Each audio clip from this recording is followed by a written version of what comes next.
अंता के जो उपचुनाव के परिणाम की घड़ी थी वो आ गई है। कांग्रेस से प्रमोद जन भाई की भारी मतों से जीत हुई है और अब इस वक्त हम कांग्रेस के कार्यालय पर हैं। यहाँ पर काफी सारे लोग जश्न मनाने के लिए उत्साहित है। पहले तो पूछना चाहूंगी ये जीत कैसी अनुभव करवा रही है? बहुत ही खूबसूरत अनुभव है और ये पूरे देश में एक मैसेज है। पूरे देश में आज राजस्थान की धरती से मैसेज गया कि कांग्रेस पार्टी का कोई सानी नहीं है।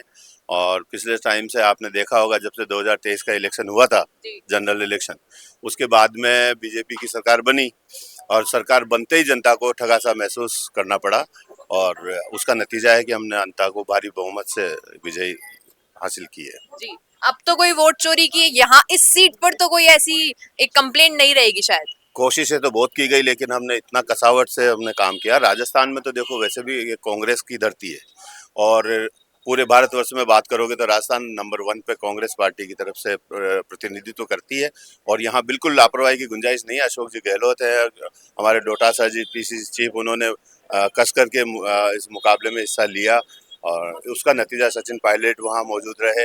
हमारे जितने भी दिग्गज नेता थे उनकी पैनी नजर, उसके चलते बीजेपी को बिल्कुल भी यहाँ मौका नहीं दिया। अदरवाइज वोट चोरी का तो यहाँ भी उन्होंने कसर बिल्कुल नहीं छोड़ी थी। मैम पूछना चाहूंगी कि लोग कह रहे थे कि नरेश मीणा आए निर्दलीय प्रत्याशी बनकर तो कहीं ना कहीं कांग्रेस के वोट खा जाएंगे, तो क्या वो जो उनकी कोशिश थी वो क्या कामयाब रही? देखिए, कोशिश तो सभी ने की है, कोशिश तो सभी ने की है, लेकिन कामयाब नहीं रहे। बिकॉज अशोक गहलोत जी ने इतने अच्छे काम किए हैं कि अभी जनता उनको याद कर रही है। सबसे बड़ी योजना है चिकित्सा योजना। अब अगर आप हॉस्पिटल में जाते हैं तो आदमी के पास जेब में पैसा हो या ना हो, लेकिन उसका इलाज हो जाता है, चाहे कितना भी बड़ा खर्चा क्यों ना हो। तो हर उसके लिए दुआएं देते हैं। और दूसरी बात है, अंता की जीत जो है हमारी, वो वजह ये है कि ये सरकार आई थी रोटी कपड़ा मकान देने के लिए, इनकी जिम्मेदारी होती है। लेकिन इस सरकार में ये रोटी कपड़ा मकान जनता से छीन रहे हैं, जिसकी वजह से जनता परेशान है। आप बुलडोजर वाली सरकार को कौन वोट देगा, आप बताइए। बिल्कुल। और मैम जो पूछना चाहूंगी, जो प्रत्याशी जिन्होंने विजयी प्राप्त किए उनके लिए ये आरोप थी कि भाई भ्रष्टाचार में लिप्त है, तो उन सब चीजों पर आप क्या कहें? नहीं, आरोप तो सभी लगा सकते हैं, बात तो तब है अगर प्रूफ हो जाए। प्रूफ नहीं हुआ ना जी।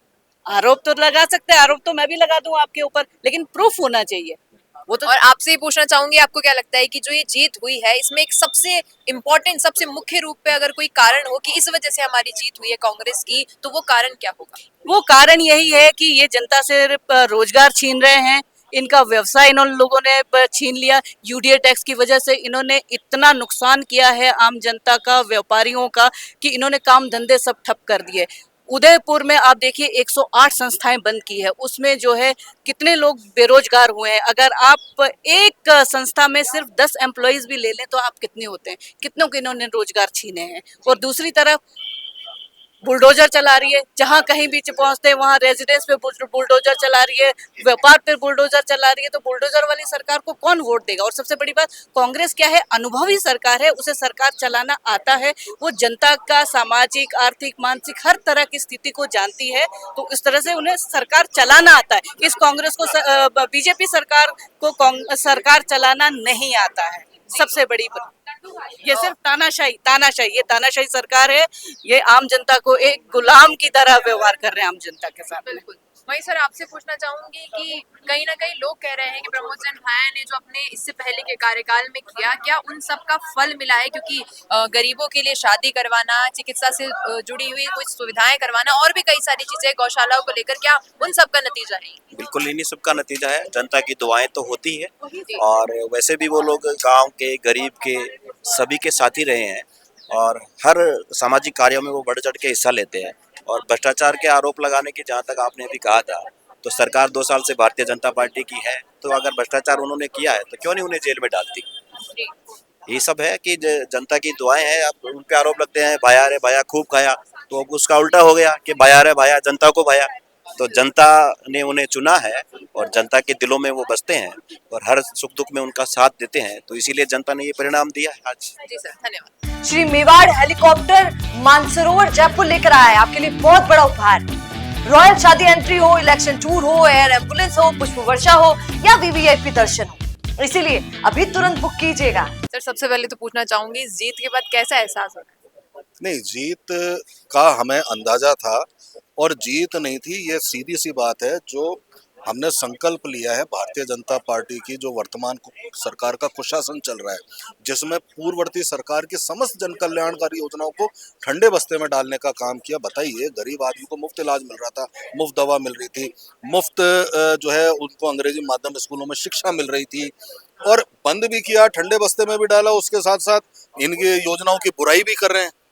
तो आप जब बुराई कर रहे हो तो जनता ने बता दिया कि भाई गवर्नेंस चाहिए, सरकार के नाम पर वोट नहीं, सरकार बन गई तो अब गवर्नेंस दीजिए। पिछली दफा इन्होंने आम चुनाव में खूब अनर्गल दुष्प्रचार किया, जबरदस्त आरोप लगाए, सब कुछ कहा। 2 साल से सरकार थी, फिर क्या किया आपने? 2 साल की सरकार में आपके साबित करने के लिए एक तथ्य नहीं ला पाए। आज भी चुनाव में आ रहे हो, फिर वही आरोप दोहरा रहे हो। तो जब इस तरह की बात आती है तो जनता समझ गई कि ये जो सरकार है, क्योंकि वहां पे 2 सरकारों को नकारा, पूर्ववर्ती भाजपा सरकार, पुरानी मुख्यमंत्री भी बैठी थी, वर्तमान मुख्यमंत्री भी थे, पर्ची सरकार जो बनी है, तो उसका खामियाजा भारतीय जनता पार्टी को उठाना पड़ा, क्योंकि जनता के लिए धरातल पे कोई काम नहीं हुआ। केवल एक कहना चाहिए कि ऑप्टिक्स और जो इनके जो लगातार जो बड़े बड़े वादे, बड़े बड़े दावे, यही है। लेकिन वो दावे धरातल पे तो है नहीं। धरातल पे तो जनता है, वोट परफॉर्मेंस से मिलता है, और परफॉर्मेंस के आधार पर ये सरकार फेल हुई है। जी सर। और सर जो नारे लग रहे थे कि भाया रे भाया खूब खाया, उससे एकदम चेंज हो गया कि भाया रे भाया खूब भाया, तो इसमें कितना वक्त लगा ये सब बदलने में? देखिए, अब चुनाव में प्रचार में कुछ रणनीति हमारी भी रही होगी। भारतीय जनता पार्टी, बड़े बड़े नेता जाते थे, रील्स बनाना, दिखाना, वो एक अलग चीज थी। लेकिन जो असली बात थी वो ये थी कि जब आरोप लगा रहे थे तो एक चीज ये भूल गए कि राजस्थान हाई कोर्ट ने ये कहा था कि जो ये सैंड माफिया है, खनन माफिया है, इसकी जांच सीबीआई से होनी चाहिए। आपको याद होगा 4 महीने 5 महीने पहले सीबीआई ने आकर के कोर्ट में कहा कि सरकार हमें सहयोग ही नहीं दे रही, जांच किसकी करें? जी। तो जब अगर आरोप लगा रहे हो आप और जांच सीबीआई आपकी करवा नहीं रहे हो, और फिर कोर्ट में यही सरकार कहती है कि अभी हमें सीबीआई से जांच ही नहीं करानी, क्योंकि एक आरोप और लगा था। कैबिनेट मंत्री जो है इसी सरकार के, वो आरोप लगा रहे थे कि 8 करोड़ की बजरी का खनन प्रतिदिन अवैध रूप से हो रहा है सरकार के नाक के नीचे। तो आप समझ सकते हैं ना कि आरोप लगाना और खुद के कृत्य कितना फर्क है। उसको जनता ने नकारा है, जनता समझती है। जैसे मैं हूँ वैसे जनता है, सब समझते हैं, सबको दिखता है। सर गहलोत साहब ने एक बात कही थी थोड़े दिन पहले प्रचार के दौरान कि नरेश मीणा सिर्फ इसलिए प्रत्याशी बने हैं निर्दलीय कि वो कांग्रेस के वोट खाना चाहते हैं, कोर वोट बैंक है जो कांग्रेस का, उसके वोट खाने के लिए। तो कितना प्रभाव पड़ा नरेश मीणा के निर्दलीय प्रत्याशी बनने से? देखिए, मुझे लगता है ये प्रश्न भारतीय जनता पार्टी से पूछा जाए एक बार, तो वो ज्यादा बेहतर बता पाएंगे कि उनको कितना फर्क पड़ा।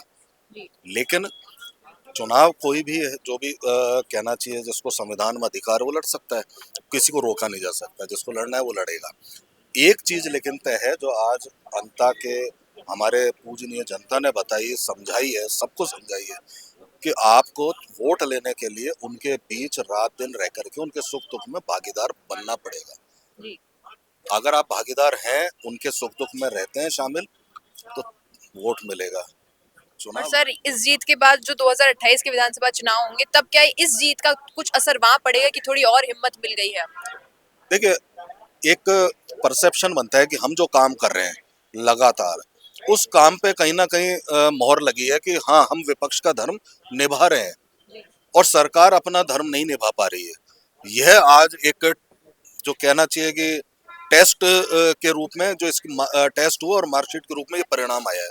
तो अब सरकार को भी सोचना है और हमें भी सोचना है कि हाँ, हम सही दिशा में चल रहे हैं। लगातार जनता की जो आवाज उठानी है उसको और बेहतर तरीके से और लगातार उठाए, ये हमें करना होगा। बिल्कुल।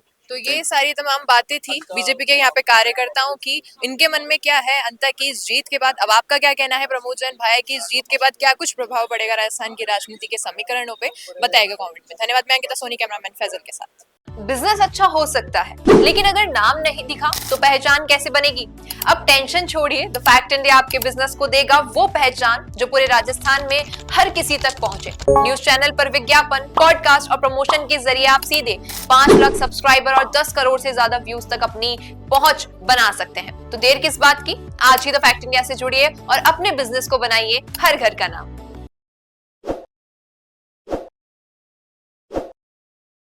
ताज़ा खबरों के लिए विजिट करें द फैक्ट इंडिया की वेबसाइट और डाउनलोड करें द फैक्ट इंडिया ऐप।